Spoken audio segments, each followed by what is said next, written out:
Assalamualaikum warahmatullahi wabarakatuh. Bertemu lagi dengan saya, Agustin Diaulandari dengan NIM B73219072. Nah, pada pertemuan kali ini saya akan menjelaskan tentang teori perkembangan karir dari Ginsberg.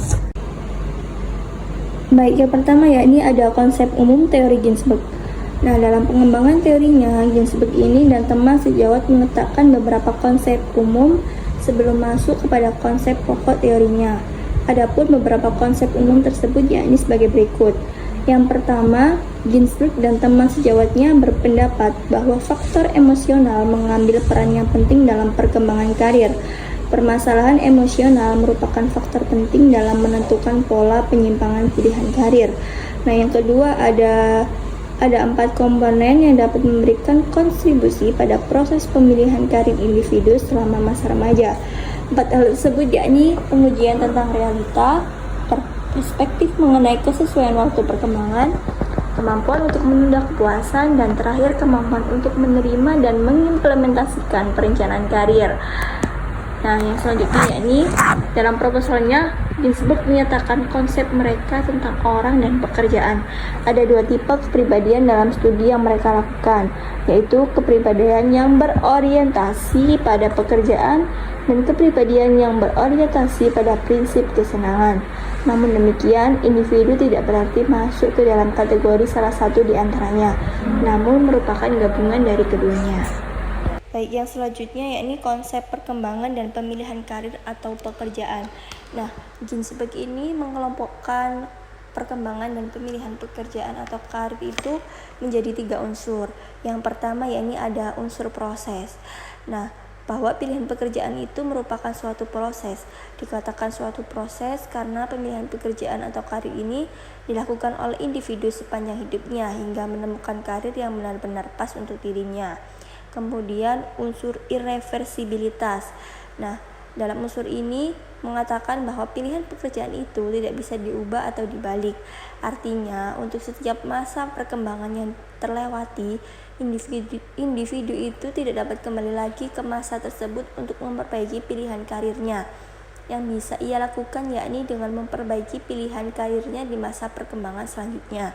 Nah, yang selanjutnya yang terakhir ada unsur kompromi. Nah, dalam unsur ini menjelaskan bahwa pilihan pekerjaan itu merupakan kompromi antara faktor-faktor yang dapat mempengaruhinya, yakni faktor minat, kemampuan, dan nilai. Faktor tersebut tergabung menjadi satu dan pada akhirnya memberikan kontribusi pada setiap individu. Ada karir yang mana mereka menjatuhkan pilihannya. Baik, yang selanjutnya yakni proses pemilihan karir menurut Ginsberg. Nah, pada proses pemilihan karir ini dibagi menjadi 3. Yang pertama masa fantasi, yang kedua masa tentatif, dan yang terakhir masa realistis. Yang pertama masa fantasi. Nah, pada masa ini berlangsung pada individu dengan tahap usia kira-kira 10 hingga 12 tahun. Pada masa ini proses pemilihan pekerjaan masih bersifat sembarangan atau asal pilih tanpa didasarkan pada pertimbangan yang masak mengenai kenyataan yang ada dan hanya berdasarkan pada kesan dan hayalan belaka. Nah, pilihan pekerjaan pada masa ini hanya didasari atas kesan yang dapat melahirkan kesenangan semata dan diperolehnya itu pun dari orang-orang yang bekerja atau lingkungan kerjanya. Anak seperti ini percaya bahwa dia bisa menjadi apa saja berdasarkan kesan yang timbul pada orang-orang yang bekerja di sekitarnya. Nah, menurut Ginsberg sendiri, kegiatan bermain pada masa fantasi secara bertahap menjadi berorientasi kerja dan merefleksikan preferensi awal untuk jenis aktivitas tertentu. Nah, yang kedua masa tentatif. Nah, pada masa tentatif ini pilihan karir anak mengalami perkembangan. Mula-mula pertimbangan karir itu hanya berdasarkan kesenangan, ketertarikan, dan minat saja tanpa pertimbangan apapun, sedangkan faktor-faktor lainnya tidak dipertimbangkan. Nah, kemudian pada masa tentatif ini berlangsung pada anak usia kurang lebih 11 hingga 18 tahun pada masa anak bersekolah di SMP dan SMA. Nah, pada masa ini pilihan pekerjaan seseorang mengalami perkembangan.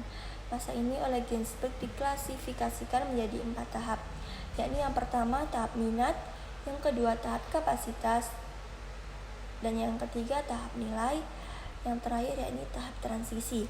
Kemudian yang terakhir ada masa realistik. Nah, pada masa realistik ini anak melakukan eksplorasi dengan memberikan penilaian atas pengalaman kerjanya dengan tuntutan sebenarnya. Nah, sebagai syarat untuk bisa memasuki lapangan pekerjaan atau kalau tidak bekerja untuk melanjutkan ke perguruan tinggi. Pada masa ini mencakup pada anak usia 18 hingga 24 tahun atau pada masa perkuliahan atau mulai bekerja. Pada masa ini, okupasi terhadap pekerjaan telah mengalami perkembangan yang lebih realistis. Orientasi minat, kapasitas, dan nilai yang dimiliki individu tetap terhadap pekerjaan akan direfleksikan dan diintegrasikan secara runtut dan terstruktur dalam frame vokasional. Nah, untuk memilih jenis pekerjaan dan atau memilih perguruan tinggi yang sesuai dengan arah tentatif mereka. Pada masa ini pun dibedakan menjadi 3 tahap, yakni tahap eksplorasi, tahap kristalisasi, dan yang terakhir tahap spesifikasi.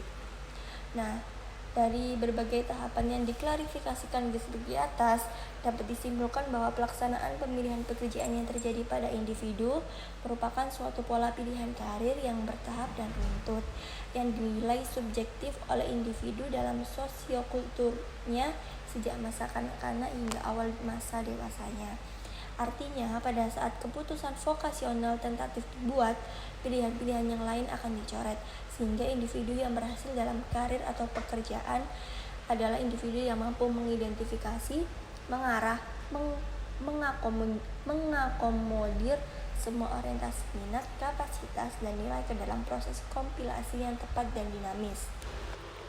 Baik, yang selanjutnya yakni implikasi teori Ginsberg dalam BK. Yang pertama yakni pengenalan terhadap minat dan kapasitas yang dimiliki siswa dan perangkat nilai yang dianutnya akan sangat diperlukan oleh guru BK dalam upaya mengembangkan, membina, dan mengarahkan siswa pada pola-pola vokasional atau pemilihan pendidikan yang tepat dan selaras dengan kondisi dan pilihan karir tersebut. Yang kedua yakni merupakan bentuk informasi dan layanan karir. Nah, informasi karir atau pekerjaan oleh guru BK memungkinkan siswa untuk dapat mengenal berbagai jenis pekerjaan dan pola karir yang dapat mereka pilih setelah menyelesaikan pendidikannya. Nah, layanan seperti ini ditengarai dapat membantu siswa dalam mengenal secara seksama arah minat dan kemampuan potensi diri untuk difantasi dan ditentasikan hingga sampai pada kemampuan untuk merealisasikan orientasi-orientasi itu di masa yang akan datang. Nah, yang selanjutnya yakni informasi karir.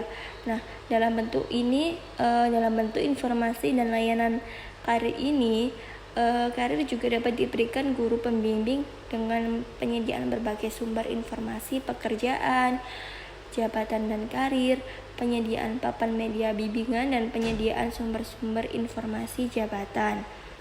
Nah, selanjutnya yakni aplikasi konseling karir dengan pola pendekatan konseling behavioral yang muatannya berupa analisis, eksplorasi kondisi yang sesuai mengenai individu, keterampilan yang dimilikinya, minat, keinginan, dan nilai kemasyarakatan, tekanan, dan arah kecenderungan dunia kerjanya. Nah, hal ini akan sangat membantu individu dalam mencapai kecocokan dan kepuasan kerja. Nah, yang terakhir merupakan kegiatan konseling karir. Nah, penjelasan yang diberikan mengenai informasi pekerjaan ini bertujuan untuk mengukuhkan pilihan karir yang telah diambil individu dan membantu individu jika yang mengalami ketidakpastian antara dua pilihan yang sama-sama menarik. Nah, informasi karir juga bermaksud memberikan dasar pengujian pilihan yang tepat dan bertujuan memotivasi individu, yaitu dengan cara melibatkan individu secara aktif dalam proses pengambilan keputusan. Nah, kesimpulan dari teori Ginsberg. Teori perkembangan karir Ginsberg menyatakan pilihan karir tidak hanya terjadi sekali saja, melainkan mengalami suatu proses perkembangan yang meliputi jangka waktu tertentu, sehingga pilihan-pilihan yang dibuat awal proses perkembangan vokasional berpengaruh terhadap pilihan selanjutnya. Dengan demikian, suatu keputusan yang diambil dapat ditinjau kembali. Dalam pemilihan karir terdapat 3 tahapan utama, yaitu fantasi, tentatif, dan realistik. Nah, teori Ginsberg ini dapat dipergunakan konselor untuk membantu siswa dalam menentukan arah pilihan karir mereka ke arah yang lebih baik. Cukup sekian penjelasan dari saya. Terima kasih. Kurang lebihnya mohon maaf. Wassalamualaikum warahmatullahi wabarakatuh.